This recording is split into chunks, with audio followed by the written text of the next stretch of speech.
Millions of those with the financial capacity moved to dramatically expanding suburbs. By the end of the 1950s, nearly half of the U.S. population, most of whom were white, lived in new suburbs, while people of color increasingly populated inner cities. America reached its peak as an urban nation in the early 1950s. In the early post-war period, American cities remained dynamic places full of busy sidewalks, cafes, office buildings, and bustling neighborhoods connected to downtowns. Urban railways ran full schedules, with cars often packed to capacity. By 1960, these urban railways had disappeared from all but the largest American cities. Former rail and mass transit patrons embraced the automobile to ferry them to and from increasingly distant suburban homes. Eisenhower's 1956 Interstate and Defense Highways Act, the largest public works program in American history, facilitated the growth of suburbs and the complex of industries that sustain them. After 1956, wide concrete highways funneling people to and from suburbia bisected once vital neighborhoods and soared over other areas of town. Increasingly, as professionals and businesses left for the suburbs, decline of downtowns was evident in abandoned buildings, deteriorating neighborhoods, and increased crime. Those left behind were often minorities and working-class whites with limited access to the jobs that fueled the affluent society. Blacks, Jews, and others were often explicitly denied the suburban dream by discriminatory loaning practices, redlining, and racist housing covenants in the new neighborhoods. The U.S. Supreme Court outlawed racial covenants in Shelley v. Kramer in 1948, but they persisted in practice throughout the 1950s. Suburbs across the country used neighborhood and homeowner associations to restrict access on the basis of race, ethnicity, and religion. In the South, racial segregation, which was supported by law, remained entrenched. In the North, racism could be overt, with posted signs informing blacks, Jews, or others they were unwelcome. Racism ensured that most suburbs outside the legally segregated South were completely white and not representative of the period's increasing racial diversity. Suburbs grew because of demand and new technologies. The assembly line track home was the most significant innovation. Block after block of mass-produced homes, known as housing tracts, transformed enormous regions of rural landscape into seas of houses linked by highways to islands of new shopping and strip malls. Suburban housing pioneers, including William Levitt, builder of the prototypical modern tract suburb of Levittown on Long Island, New York, were hailed as heroes in the years after the war, when serious housing shortages left some returning war vets living with parents or even in converted chicken coops. Using large tracts of farmland on the outskirts of big cities, Levitt built simple 4-room homes complete with the latest kitchen appliances. Snapping up the houses as fast as Levitt could build them, enthusiastic buyers drew other developers, like California's Henry J. Kaiser, into the business. The federal government encouraged this trend with Federal Housing Administration and Veterans Administration loans, featuring modest down payments and reasonable interest rates. Suburbs had long been part of American life. By 1955, however, suburban planned communities accounted for 75% of all new housing starts. Suburban development was so dramatic during the 1950s that it prompted critics like historian Godfrey Hodgson to write about a, quote, suburban industrial complex, comparable in scope to the military-industrial complex of the Cold War. Americans in the 1950s embraced consumption as a cornerstone of quality of life and an important weapon in the battle for hearts and minds during the Cold War. After nearly 2 decades of material sacrifice during Depression and war, Americans emerged with an appetite for consumption not seen since the 1920s. As in the 1920s, sophisticated advertisements from savvy marketers peddled a wide variety of new technological wonders. During the 1950s, more money was spent on advertising than on public education. Newly available credit cards, including the popular Diners Club, American Express, and Sears, made it easier for Americans to purchase and enjoy advertised products. By the end of the decade, there were more than 10 million Sears cards in American wallets, and millions of consumers began to rely on short-term credit to outfit their new homes. Actively promoted by the U.S. government as a critical attribute of good citizenship, mass consumption represented more than just an economic trend. For the first time in American history, political leaders, economists, and foreign policy experts recognized that consumption, not production, was the single most important contributor to America's economic health. Popular publications such as Life presented economic data suggesting the success of the post-war economy hinged on consumer purchase of new homes, appliances, and cars.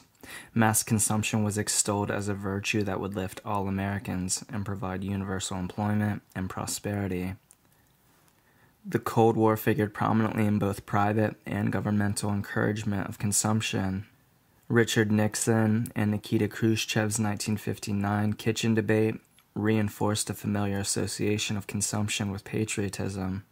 Mass consumption also represented American culture worldwide as American products traveled the globe. During World War II, American products from cigarettes to sodas reached the far corners of the world. By 1950, the Coca-Cola Company had 60 bottling plants on 6 continents. Newly opened post-war trade routes even funneled American products behind the Iron Curtain. During Nixon's visit to the American National Exhibition in Moscow, he and Khrushchev paused at a Pepsi stand to debate geopolitics. Like the Japanese and Nazis during World War II, the Soviet government dismissed American products like soda as frivolous, but the 2 million Muscovites who attended the 1959 National Exhibition were as taken with dishwashers and sodas as were Americans. People throughout the world came to know America through its material culture, exported by the millions of tons. Some embraced these material ambassadors and the culture they represented. Others viewed the tidal wave of American products in a global market with intensified anti-American animosity and felt these spearheads of American capitalism threatened the nature of their societies. The global spread of U.S. culture during the late post-war period through Hollywood, TV, music, and consumer products was so successful that American cultural imperialism caused tensions even between Cold War allies. The governments of France and Italy both worked to block importations of Coke during the 50s. But in the U.S., the global spread of consumer culture was celebrated. Life magazine publisher Henry Luce proclaimed the post-war period as the American century. Luce and others articulated a market version of containment, one where American culture peacefully won the hearts and minds of people across the globe.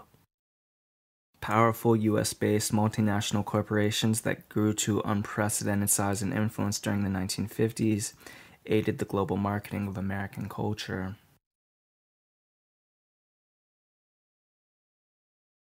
Increasingly powerful American corporations fostered the 1950s culture of consumption.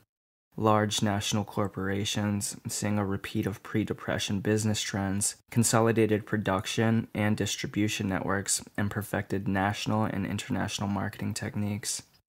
Most significantly, U.S. corporations began diversifying their holdings across the spectrum of the consumer economy to create conglomerates of dizzying size.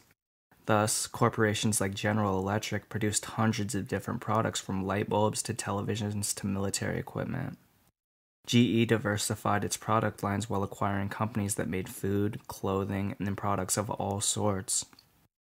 Through expansion and consolidation, GE became America's 4th largest company in the 1950s.